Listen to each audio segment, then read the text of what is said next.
رب اشرح لي صدري ويسر لي أمري واحلل عقدة من لساني يفقه قولي. أعوذ بالله السميع العليم من الشيطان الرجيم. بسم الله الرحمن الرحيم.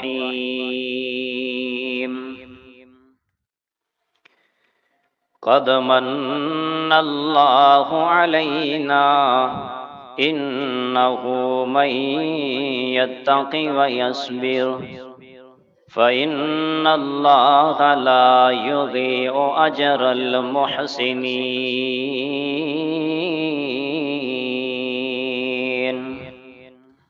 وقال النبي صلى الله عليه وسلم: لا إله إلا الله وحده لا شريك له له الملك وله الحمد وهو على كل شيء قدير.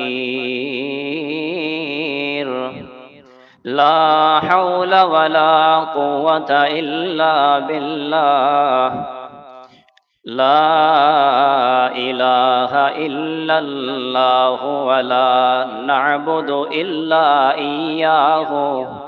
له النعمة وله الفضل وله الثناء الحسن. لا إله إلا الله. لا إله إلا الله مخلصين له الدين ولو كره الكافرون.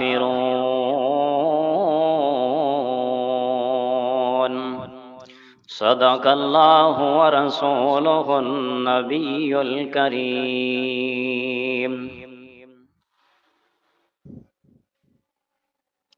حمد و ثنا کے بعد درود و سلام میرے اور آپ کے پیارے پیغمبر سیدنا جناب محمد رسول اللہ صلی اللہ علیہ وعلی آلہ وسلم کی ذات مقدس و مطہر کے لیے دعا اور التجا ہے بارگاہ الہی کے اندر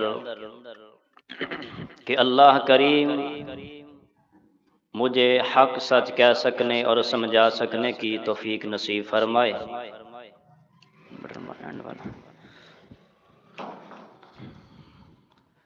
بعد ازاں مجھے اور تمام سامعین و حاضرین کو اللہ عمل کی بھی توفیق نصیب فرمائے۔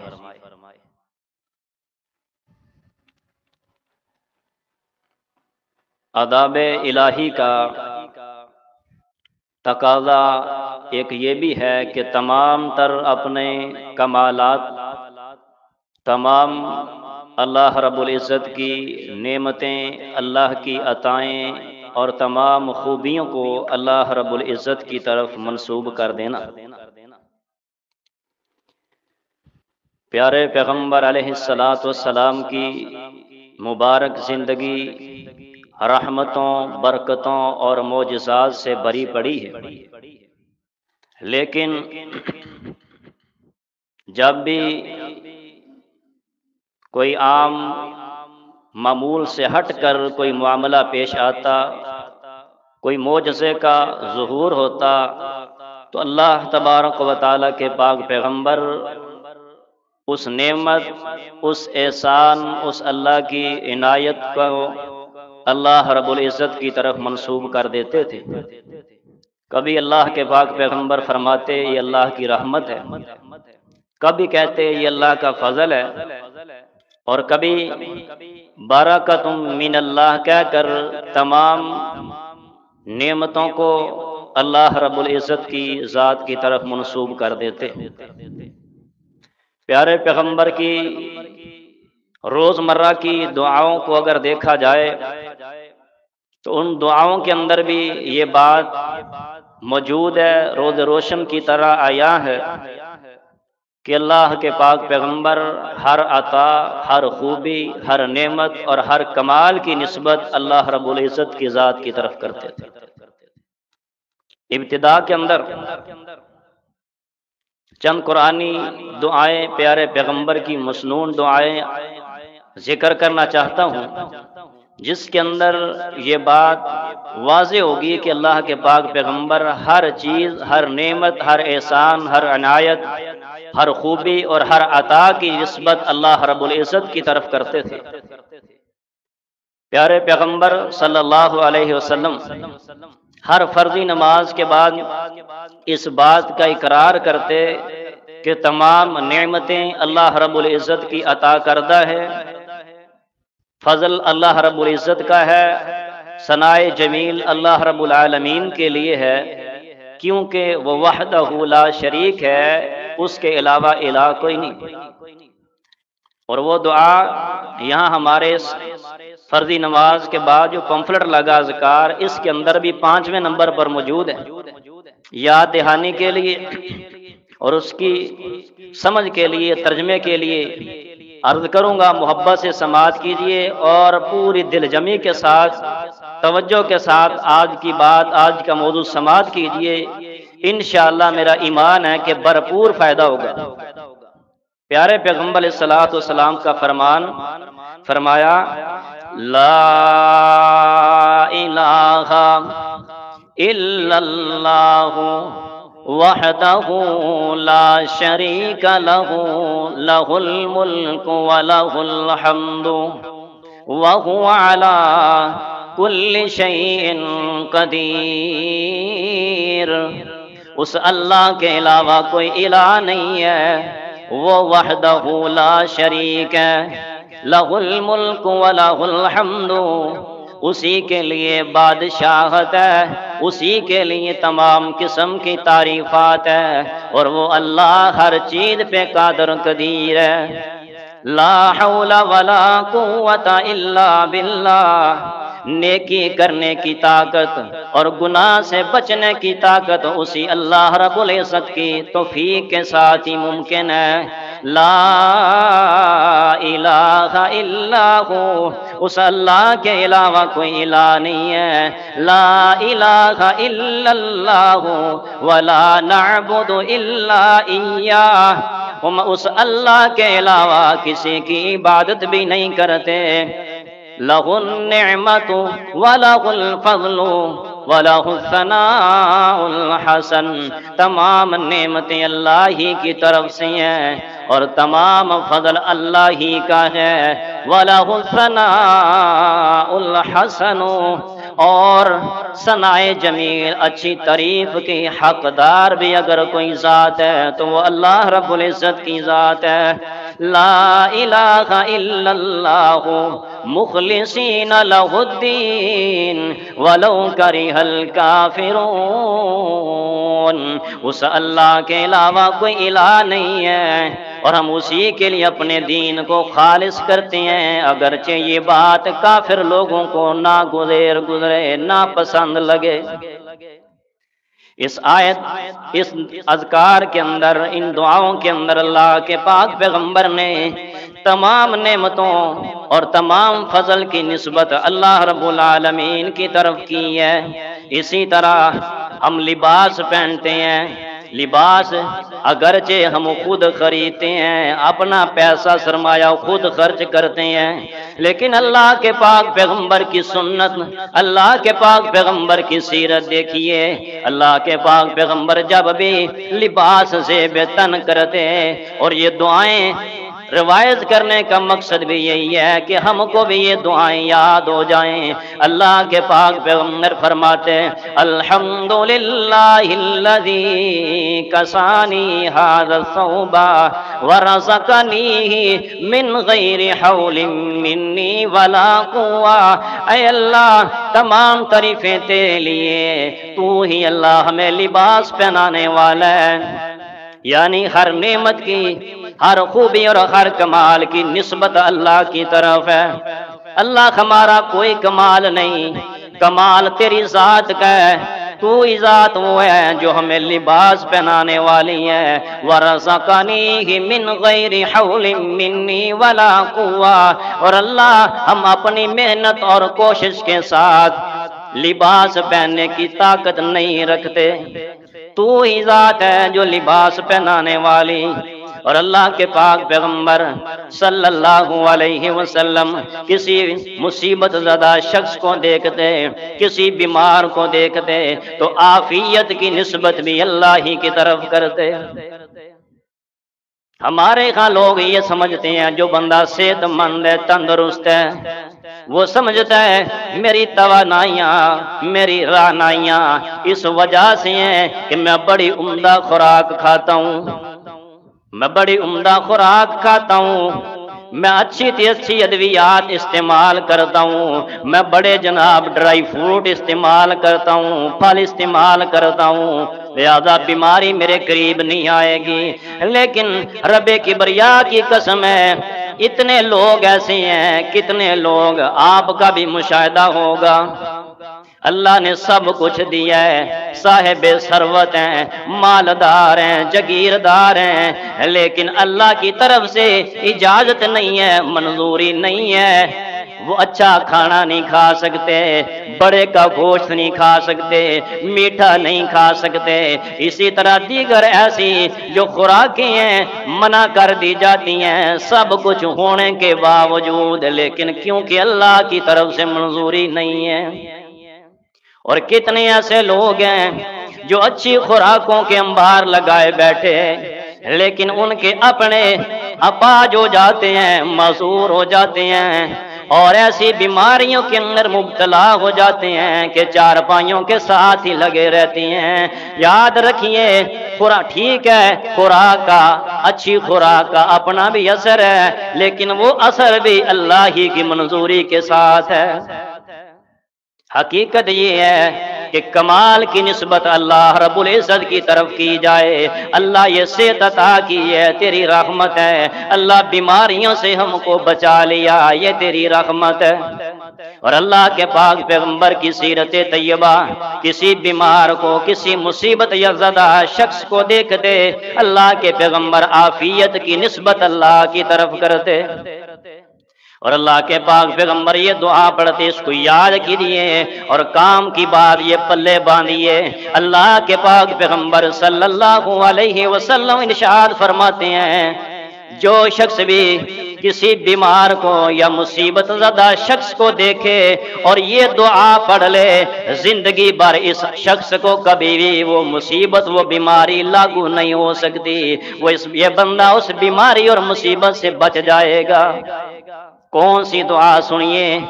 الحمدللہ الذی عافانی مما ابتلاک بہ وفضلنی علی کثیر ممن خلق تفضیلا۔ الحمدللہ، عافیت کی نسبت بھی اللہ کی طرف کی ہے۔ الحمدللہ الذی عافانی مما ابتلاک بہ، تمام تعریفیں اس اللہ کے لیے جس اللہ نے اس بیمار والی بیماری سے ہمیں عافیت میں رکھا ہے، ہمیں عافیت عطا کی ہے۔ وَفَضَّلَنِي عَلَىٰ كَثِيرٍ مِّمَّنْ خَلَقَ تَفْضِيلًا، اور کتنے لوگوں پر اللہ نے ہمیں فضیلت عطا کر دی ہے۔ اور ٹھیک ہے، اس سے آگے چلیے، روزی روٹی کا بندوبست چاہے انسان خود کرتا ہے، بھاگ دوڑ کرتا ہے، کھانے پینے کے لیے، رہائش کے لیے، ٹھکانے کے لیے ساری زندگی لگا دیتا ہے مکان بنانے کے لیے، لیکن یاد رکھیے ان تمام نعمتوں، احسانات اور خوبیوں کی نسبت اللہ کی طرف کی جائے، نہ کہ اپنی طرف کی جائے کہ میں نے بڑی محنت کی ہے۔ نہیں میرے بھائی، اللہ کے پاک پیغمبر کی سیرت کو دیکھیے، میں قربان جاؤں، اللہ کے پاک پیغمبر جب رات کو بستر پہ آتے، تمام اللہ کے احسانات اور ان آیات پہ غور کرتے اور اپنی زبان سے ان تمام کمالات کی نسبت اللہ کی طرف کر دیتے. کیا فرماتے اللہ کے پاک پیغمبر؟ فرمایا الحمدللہ الذی اطعمنا وسقانا وکفانا وآوانا. تمام تعریفیں اس اللہ کے لیے جس نے ہمیں کھلایا بھی، جس نے ہمیں پلایا بھی، جس نے ہمیں کفایت بھی کر گیا، اور جو اللہ ہمیں پناہ دینے والا، جگہ دینے والا ہے. فَكَمْ مِمَّن لَّا كَافِيَ لَهُ وَلَا مُؤْوِيَ. کیونکہ کتنے ایسے لوگ ہیں جن کو کوئی کفایت کرنے والا نہیں ہے، جنہیں کوئی جگہ دینے والا نہیں ہے. یہ اللہ کے پاک پیغمبر صلی اللہ علیہ وسلم کی سیرت طیبہ. اور قربان جاؤں میری تیری اماں جان سیدہ کائنات عفیفہ کائنات صدیقہ کائنات سیدہ عائشہ صدیقہ رضی اللہ تعالیٰ عنہ فرماتی ہیں کان رسول اللہ صلی اللہ علیہ وسلم اذا رأى ما يحب. اللہ کے پاک پیغمبر جب کسی ایسی چیز کو دیکھتے جو پسندیدہ ہوتی، جو خوبصورت ہوتی، جو اللہ کے پاک پیغمبر کو پسند ہوتی، قال الحمدللہ الذی بنعمتہ تتم الصالحات. اللہ کے پاک پیغمبر فرماتے تمام تعریفیں اس اللہ کے لیے جس اللہ کی وجہ سے، جس اللہ کے نام کے ساتھ تمام خیر والے کام مکمل ہوتے ہیں. تو میرے عزیز، میرے بھائی، سرائے سدھو والو، اس مسجد جامعہ محمدی کے اندر آنے والو، جب ہمارے ہاں بھی کوئی اچھی چیز آ جائے، پسندیدہ چیز آ جائے، ہمارا بیٹا مسجد میں نماز پڑھتا نظر آ جائے تو اللہ کی طرف نسبت کر دیا کر، اللہ تیرا شکر ہے میرا بیٹا بھی مسجد میں آ گیا. کبھی میری تیری بیٹی اچھے نمبر لے لے تو نسبت اللہ کی طرف کر دیا کر، اللہ تیرا شکر ہے الحمدللہ. لیکن یہاں تو معاملہ ہی کچھ اور ہے. کوئی خوبی اولاد کے اندر آ جائے تو پتہ کیا کہا جاتا ہے؟ آخر بیٹا کس کا ہے، بیٹی کس کی ہے؟ آپ کو نہیں پتا یہ کس خاندان کا چشم و چراغ ہے؟ آپ کو نہیں پتا ان کا تعلق فلاں برادری سے ہے؟ نہیں میرے بھائی، اللہ کے پاک پیغمبر کی سیرت طیبہ پڑھیے. سید عائشہ رضی اللہ تعالیٰ عنہ فرماتی ہیں جب بھی کوئی پسندیدہ چیز اللہ کے پاک پیغمبر دیکھتے، دعا کرتے، اس کمال، اس خوبی، اس خوبصورتی کی نسبت اللہ کی طرف کر دیتے. الحمدللہ الذی بنعمتہ تتم الصالحات. تمام تعریفیں اس اللہ کے لیے جس اللہ کے نام کے ساتھ تمام خیر والے کام مکمل ہوتے ہیں. اور اگلی بات سننے والی سید عائشہ رضی اللہ تعالیٰ عنہ فرماتی ہیں وَإِذَا رَأَى مَا يَكْرَهُ. جب اللہ کے پاک پیغمبر صلی اللہ علیہ وسلم کسی ایسی چیز کو دیکھتے جو ناپسندیدہ ہوتی، پسندیدہ چیز بے تو اللہ کی تعریف اور اس کی نسبت اللہ کی طرف، جب ناپسندیدہ چیز دیکھتے قال الحمدللہ علی کل حال. اللہ کے پیغمبر فرماتے اللہ ہر حال میں ہم تیری تعریفیں کرنے والے ہیں، اللہ ہر حال میں تیرا شکر ادا کرنے والے ہیں. او میرے عزیز، میرے بھائی، میرے بزرگ، میری ماں بہن، ذرا اس انداز کو اختیار تو کیجئے، دیکھنا اللہ کی رحمتیں کس انداز سے برستی ہیں. اچھائی دیکھو، اللہ کی تعریف کرو، اس خوبی کی، اس کمال کی، اس خوبصورتی کی، اس نعمت کی نسبت اللہ رب العزت کی طرف کی جائے. اور سنیے اللہ کے پاک پیغمبر کی سیرت طیبہ. سیدنا انس رضی اللہ تعالیٰ عنہ بیان کرتے ہیں اللہ کے پاک پیغمبر صلی اللہ علیہ وسلم کا ایک خادم ہے، ایک یہودی کا بیٹا بیمار ہو گیا. اللہ کے پاک پیغمبر صلی اللہ علیہ وسلم اس بچے کی تیمارداری کے لیے گئے ہیں. فقعد عند رأسه. اللہ کے پاک پیغمبر اس بچے کے سر کے پاس سرانے بیٹھ گئے. حال احوال دریافت کرنے کے بعد کہا بیٹا اسلم اسلم، مسلمان ہو جا، کلمہ پڑھ لے۔ وہ بیٹا اپنے باپ کی طرف دیکھتا ہے، اس بچے کا باپ کہتا ہے بیٹا ابو القاسم صلی اللہ علیہ وسلم کی اطاعت کر لے، بات مان لے۔ اس بچے نے کلمہ پڑھا، مسلمان ہو گیا اور فوراً ہی روح قبض ہوگی۔ اللہ کے پاک پیغمبر صلی اللہ علیہ وسلم نے باہر آئے، یہ نہیں کہا کہ انس دیکھا میں جا کے بچے کو مسلمان کر دیا، میں نے اس کو جہنم کی آگ سے بچا دیا، دیکھا میری برکتیں، نہیں، بلکہ اللہ کے پاک پیغمبر صلی اللہ علیہ وسلم نے اس عظیم نعمت کی نسبت بھی اللہ کی طرف کی ہے کہ ایک امتی جہنم کی آگ سے بچ کے جنت کا وارث بن گیا۔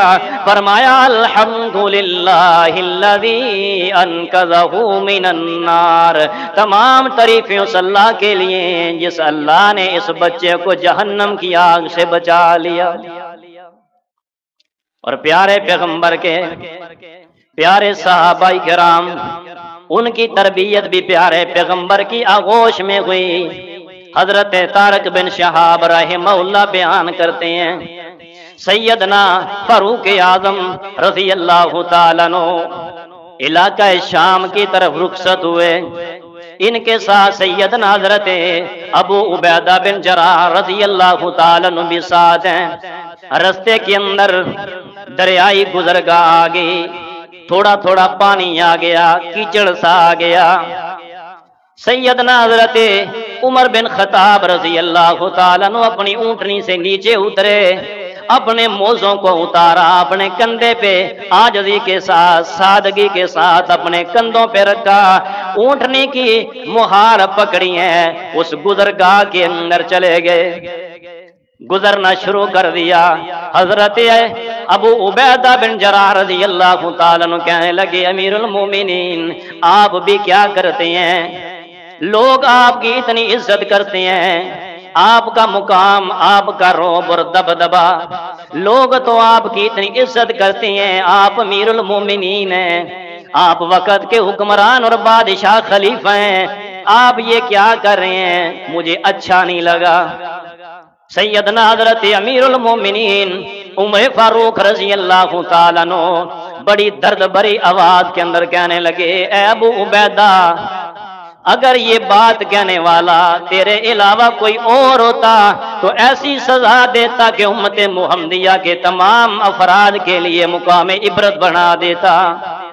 یاد رکھ انا کننا اذل قوم، انا کننا اذل قوم، ہم ذلیل قوم تھے، ہم ذلیل قوم تھے، فَأَذَّنَ اللَّهُ بِالْإِسْلَامِ، اللہ نے ہمیں اسلام کے ذریعے عزت عطا کی ہے۔ اب یہ نہیں کہا ہاں ہاں میں وقت کا حکمران ہوں، لوگ میرے روب دبدبے سے بڑا چلتے ہیں، میرے نام سے شیطان میرا رستہ کاٹ جاتا ہے، میں وقت کا خلیفہ ہوں، نہیں نہیں، بلکہ غصے ہوئے اور فرمایا ہم تو ذلیل تھے، اللہ نے ہمیں اسلام کے ذریعے عزت عطا کی ہے۔ اور سرائے سدھو والوں اگلی بات کمال کی سننے والی میرے تیرے لیے لمحہ فکریہ اور سبق یہ ہے، امیر المومنین فرمانے لگے، فرمانے کیا لگے، امیر المومنین فرمایا ہم اسلام کے علاوہ اگر کسی اور رستے سے عزت تلاش کریں، اسلام کے علاوہ اگر کسی اور رستے سے عزت تلاش کرنا چاہیں تو اللہ ہمیں پھر ذلیل کر دے گا۔ مطلب یہ ہے کہ بڑا ہو چھوٹا ہو، اسلام کی تعلیمات سب کے لیے برابر ہیں، اسلام کے اوپر چلو گے اللہ عزتیں عطا کرے گا، اسلام کے مطابق زندگی گزارو گے اللہ رفعتیں عطا کرے گا، اللہ بلندیاں عطا کرے گا، اسلام سے ہٹو گے تو اللہ ذلیل و خوار کر دے گا۔ سیدنا امیر المومنین عمر فاروق رضی اللہ تعالیٰ عنہ نے اس واقعے کے اندر، اس سفر کے اندر اپنی تعریف نہیں کی بلکہ اللہ کی تعریف کی ہے، تمام خوبیوں کی نسبت، عزت کی نسبت، مقام و مرتبے جاہ و جلال کی نسبت اللہ ذوالجلال کی طرف کی ہے۔ فَأَعَزَّنَا اللَّهُ بِالْإِسْلَامِ، کہ اللہ نے ہمیں اسلام کی بدولت عزت عطا کی ہے، اور میری تیری اماں جان سیدہ کائنات سیدہ عائشہ صدیقہ رضی اللہ تعالیٰ عنہ، میری تیری ماں، مومنوں کی ماں، عفیفہ کائنات، صدیقہ کائنات، اور کون ہے، ان کا مقام و مرتبہ کیا ہے؟ اللہ رب العزت نے قرآن کریم کے اندر 18 آیات ان کی صداقت کے لیے، ان کے حق کے اندر، ان کے مقام و مرتبے کے لیے نازل کر دی ہیں۔ اور جب تک بھی قرآن پڑھنے والا قرآن پڑھے گا، سیدہ عائشہ صدیقہ رضی اللہ تعالیٰ عنہ کی عزت کا بریرا بلند ہوتا رہے گا۔ اور میں مزید کہنا چاہوں گا، اگر کوئی قرآن کا حافظ و قاری بننے والا جب تک سیدہ کائنات کی عفت و پاک دامنی اور برات والی آیات کو اپنے سینے میں جگہ نہیں دے گا، اس وقت تک وہ حافظ و قاری نہیں بن سکتا۔ سیدہ عائشہ صدیقہ مقام یہ ہے، مرتبہ یہ ہے، عزت یہ ہے۔ لیکن سنیے، کمالات کی نسبت اللہ کی طرف منافقین نے تہمت لگا دی۔ سیدہ عائشہ صدیقہ رضی اللہ تعالیٰ عنہ کی عزت والی چادر پاک بعض چادر کو داغدار کرنے کی جسارت کی۔ ان کا اپنا گھرانہ، خاندان، اور اللہ کے پاک پیغمبر صلی اللہ علیہ وسلم کے خاندان سمیت 40 دن تک شدید تکلیف کے اندر رہے، پریشانی کے اندر رہی ہیں۔ آخر اللہ رب العزت نے برات کا اعلان کر دیا، آسمانوں سے قرآن نازل کر دیا۔ صداقت میں اللہ رب العزت نے سیدہ عائشہ صدیقہ رضی اللہ تعالیٰ عنہ کی برات میں قرآن کی آیات نازل کر دی۔ سیدہ عائشہ کی اماں جان ام رومان کہنے لگی، قومی الیہ، اے عائشہ کھڑی ہو جاؤ اور جاؤ پیارے پیغمبر کا شکریہ ادا کرو، پیارے پیغمبر کا شکریہ ادا کرو۔ لیکن سیدہ عائشہ صدیقہ رضی اللہ تعالیٰ عنہ محدثہ، مفکرہ، فقیہہ کیا جواب دیتی ہیں؟ فرمایا لا واللہ لا اقوم الیہ، اے اماں جان سن لیجئے میرا جواب یہ، اللہ واللہ، اللہ کی قسم، لا اقوم الیہ، میں پہلے پیارے پیغمبر کی طرف نہیں جاؤں گی، بلکہ کیا، ولا احمد الا اللہ عز وجل، بلکہ میں پہلے اللہ عز وجل کا شکریہ ادا کروں گی، اللہ کی حمد بیان کروں گی، اللہ کی تعریفات کروں گی، جس اللہ نے اتنا لمبا سفر کرنے کے بعد 40 دنوں کے بعد اللہ نے میری برات کے اندر قرآن نازل کر دیا۔ یہ نعمت دی ہے، یہ اللہ نے عزت دی ہے، یہ صداقت اور یہ رفت، یہ بلندی عطا کی ہے، تو اس کی نسبت سب سے پہلے اللہ ذوالجلال کی طرف کی ہے۔ ہاں، میں یہ نہیں کہتا کہ اپنے محسنین کو آپ بھول جائیں، اپنے والدین کی قدر کریں، اپنے اساتذہ کی قدر کریں، اپنے بڑوں کی قدر کریں، لیکن سب سے پہلے اپنی خوبی، اپنی کمال کی نسبت اللہ ذوالجلال کی طرف کریں۔ اللہ کے فضل کے بعد میرے ماں باپ کی دعائیں ہیں۔